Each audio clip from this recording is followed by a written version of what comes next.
twisted, true story.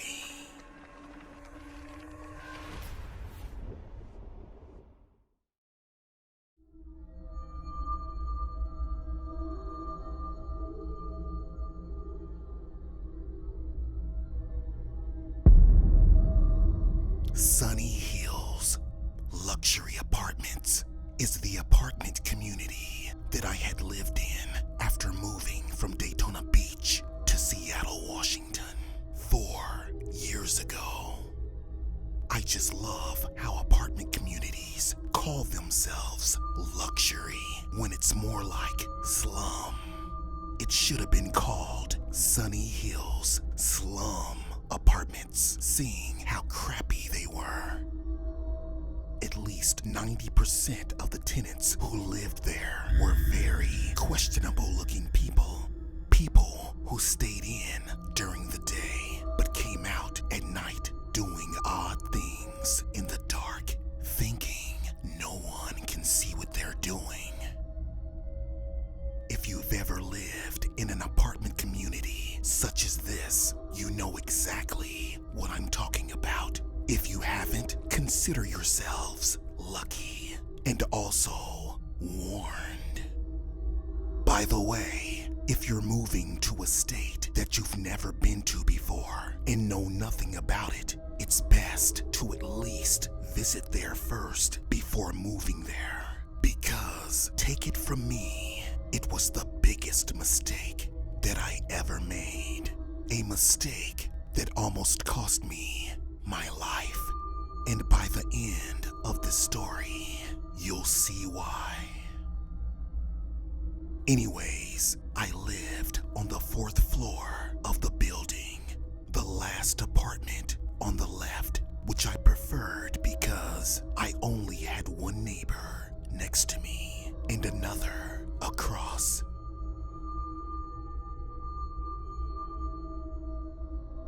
So after moving in, I had unpacked my things, ordered some food, and settled down to watch a scary movie as it rained and thundered outside. I love to watch horror movies during thunderstorms just to enjoy the ambiance, the loud crackling booms of the thunder, and visuals of lightning are natural jump scares. Oh yeah, I forgot to mention that the main thing I hated about the apartment was that it didn't come with a washer and dryer in each unit. But the good news was there was a laundry room on the main level and it was accessible 24 hours a day. Anyways, as I watched my scary movie, I had just remembered that I needed to take my clothes out of the washer and put them in the dryer. So I grabbed my keys and basket and headed downstairs. Usually, I'm the type of person who preferred to take the stairwell mainly for exercise reasons. But I'm not gonna lie, stairwells always have given me the creeps. And that could have came from watching too many scary movies where something always bad happens in stairwells. So I decided to take the elevator instead. One thing that I hate about taking elevators in old buildings is it usually takes forever for the damn thing to arrive. Finally, it did. As the elevator doors slowly opened, I got in, pressed level 1. The doors slowly closed. As the elevator traveled downward, it stopped on the 2nd floor. Since the elevator was old, it took the doors at least 10 seconds to open. And when they finally did, there was a creepy looking man just standing there, staring at me for a second or two before stepping in. I asked what floor, and he said the lower level. I could tell that he was headed to the laundry room as well, from the basket of clothes that he was holding. I know this sounds gross, but the smell from his basket smelled as if he had gotten his clothes from the sewer. Yes, it was that nasty. And the worst part was, even though he had them in a large green hefty bag, I could still smell them. Finally, the doors opened, allowing me to step off and breathe in some fresh air to clear my nostrils. As I walked toward the laundry room, he followed behind me, but he creeped me out seeing how close he was walking behind me. So we entered the laundry room and headed for the washer and dryers. I took my clothes out of the washer and placed them into the dryer. As the man stood next to me, he began to remove his clothes out of the large green hefty bag in his basket, and that's when I noticed there was blood on them. Lots of blood. And unless he dressed in women's clothes, they belonged to a female. Obviously, I wasn't gonna say a thing and just wanted to get the hell out of there and back up to my apartment. But as soon as I was about to walk out, an old, rusty, bloody knife fell out of his pocket and on to the floor, causing a loud cling. He then looked at me in the most bone-chilling way, his narrowing eyes bloodshot and bulging. I quickly ran out of there and took the stairway back up to my apartment. And as soon as I got in there, I closed the door, locked it, and pushed a chair in front of it. I was so scared as hell, wondering if he would come after me. I hoped and prayed that he didn't know which apartment that I lived in. An hour had passed when all of a sudden, the storm knocked the power out, causing everything to go pitch black. A few seconds later, I heard a knock at my door, which scared the crap out of me. I slowly tiptoed to the door, trying my best to be quiet as possible.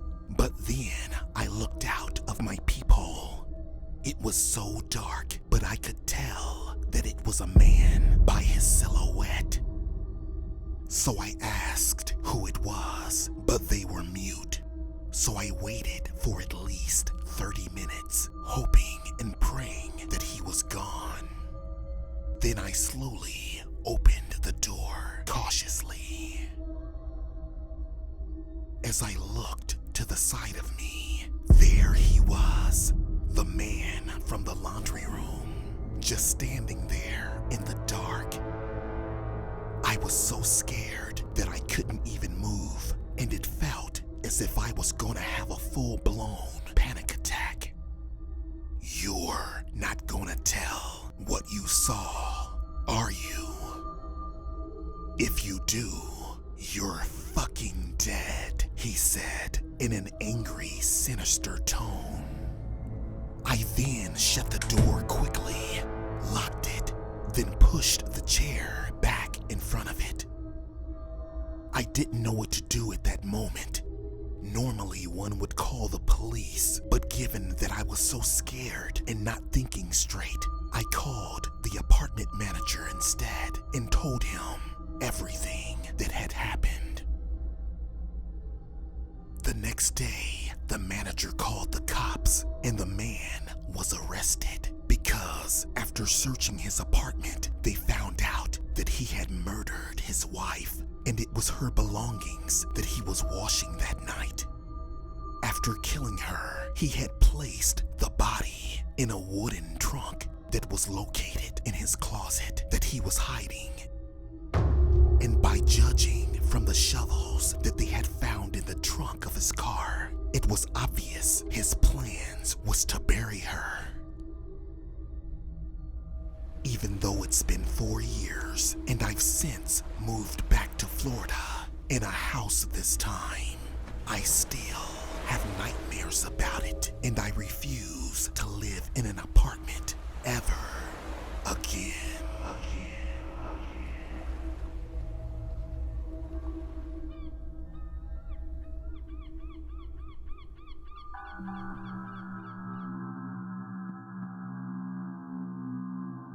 Most horror stories are told from the victim's point of view.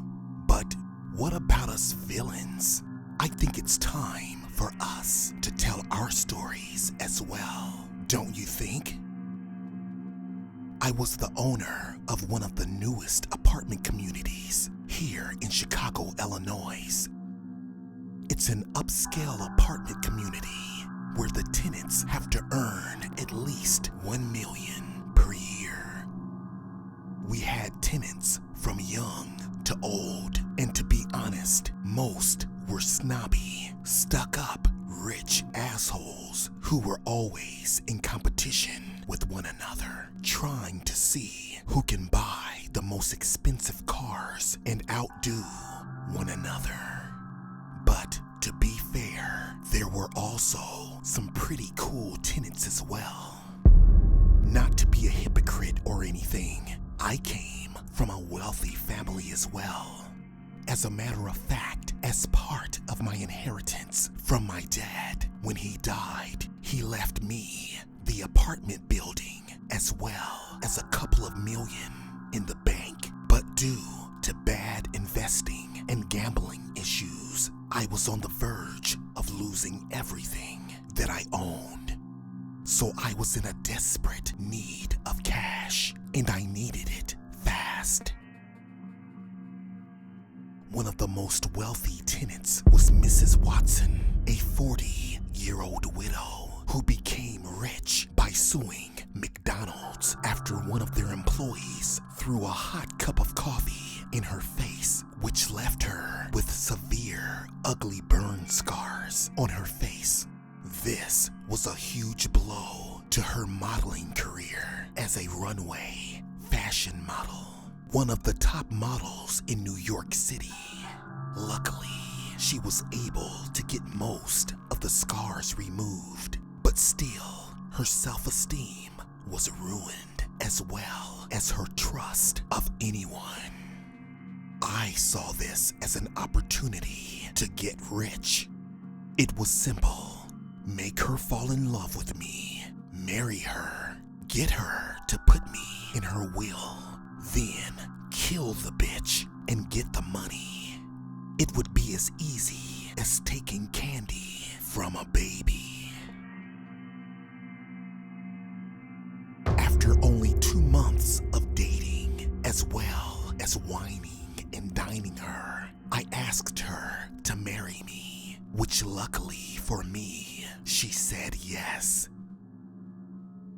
So I moved in with her and made my plans on how I would kill her, thus fixing my financial woes.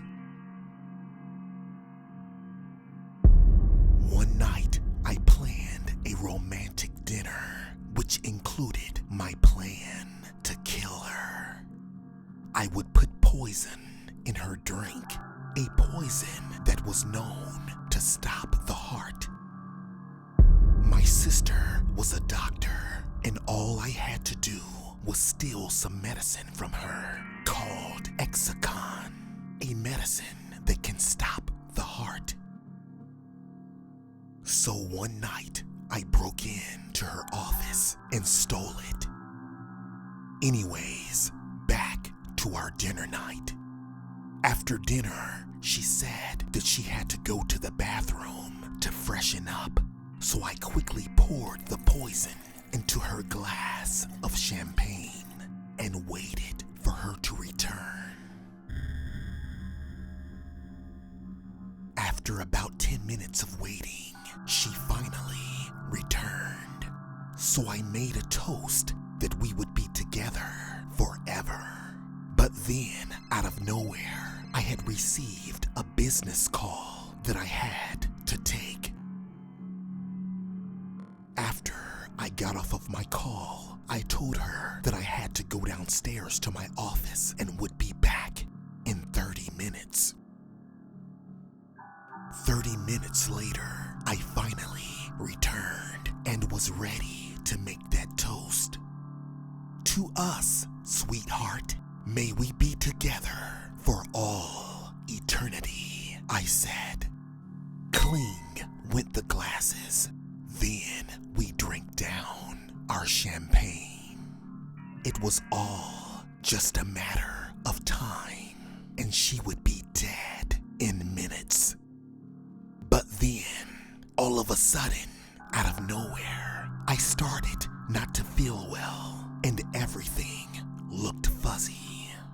Then I collapsed to the floor. I couldn't feel anything, and there was a pain in my heart as if a ton of bricks were laying upon my chest. I begged her to call 911, but she just stood there, standing over me with a smile. She then explained to me that she had installed hidden cameras throughout our apartment because she didn't trust me. So when she went to the bathroom, she was monitoring me the entire time on her phone and saw me pour the poison into her drink. But as I went downstairs, she switched glasses. Luckily for me, I lived, but I am paralyzed from the waist down. I write this story from my cell, which I will remain in for the rest of my miserable life.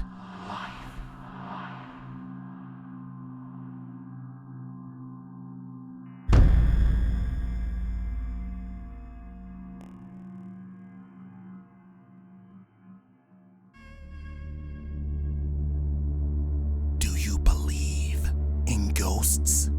I really don't blame you if you don't. I didn't believe in them either. Not until I moved in to ghostly Manor. No, that's not the real name of the apartment community, but that's the name that it's known for due to all of the rumors that have been spread all over town by anyone who's lived there, and those rumors go back for ages. The real name is Briarwood Apartments, located here in Texas. They're very old apartments, one of the oldest apartment communities in the state. And whenever an apartment community is this old, chances are someone has died in them, which can cause them to become haunted if the spirits are not at rest. Some people even say that the community was built on an old Indian burial ground, which of course I refused to believe at the time. I thought that it was probably just old wives telling their tales just from sheer boredom. It all began on the first day that I had moved in. I was taking a bath when I saw a reflection in the bathroom mirror, and it obviously wasn't mine since I wasn't in front of it. Not to mention, it looked like a female's reflection. At first, I thought that I had had too much red wine at dinner, and my mind was playing tricks on me. Or maybe I was just too tired and needed to go to bed and get some rest. Plus, I had a lot to do the next day. My sister, Barbara, was coming to visit, and I needed to get up early and pick her up from the airport. We hadn't seen each other in years. She would be spending the next 30 days at my new apartment with me. We both were very excited to see one another and spend some brother and sister quality time together. So I got out of the tub, dried off, and went to bed. The next day, we had just arrived back at my place from the airport, and I was excited to show off my new apartment to my sister. I mean, it wasn't that fancy or anything, but it was my first apartment that I lived in by myself, meaning the last apartment that I lived in was one that I shared with Britney, my girlfriend who's no longer with me. Not because of a breakup, but because, well, she's dead. I killed her. No, not intentionally. It was an accident, I promise. I'd never do anything to hurt Britney, I swear on my life. It all happened one night while I was driving. Britney and I were in a car accident because I had been drinking at a party that we had attended earlier that evening. A party that I had no business drinking at, knowing that I had to drive. I hate myself for that. I had fallen asleep at the wheel when the car flipped over and Britney and I were thrown from it. And even though both of us were not wearing our seatbelts, I survived, but she did not and was dead at the scene. You're probably wondering why I was not charged and convicted. Well, all thanks to my sister Barbara, who just so happened to be an attorney, one of the best attorneys in the country. She was able to get me off and cleared of all charges. If it weren't for her, I would be locked away for a very long time, or maybe even the rest of my life. Anyways, Barbara had just unpacked and we were watching some scary movies and eating popcorn when all of a sudden she screamed at the top of her lungs. I asked her what was the matter, and she said there was someone looking through my living room window. But I told her that wasn't possible, seeing that I lived on the 20th floor of the high-rise, and not unless the person was Spider-Man. She was just seeing things. So we laughed it off and continued watching our movie. After the movie was over, we ended up saying goodnight and headed to our rooms for bed. A few hours had passed, and after tossing and turning, I decided to get up and have a nightcap since alcohol sometimes helps me sleep. I was just about to pour me a drink when I heard a loud scream coming from the guest room where Barbara was sleeping. I ran toward the door, then opened it quickly. Barbara was tied to the bedpost and had bloody scratches all over her face. I asked her who had done this to her, and what she said sent shockwaves throughout my body, causing my skin to crawl. Britney! It was Britney! She yelled, her voice trembling. I told her that was impossible and that Brit was dead, but she swore up and down it was her, or at least her ghost. She said that Britney told her that she was back from the dead and was going to kill me for killing her and was going to kill Barbara as well. She then said that she needed to get the hell out of there and begged for me to come with her. But after I refused, she grabbed her things and ran out of the door in panic. I wish to God I would have listened to her. Because if I did, I wouldn't be telling this story from the grave.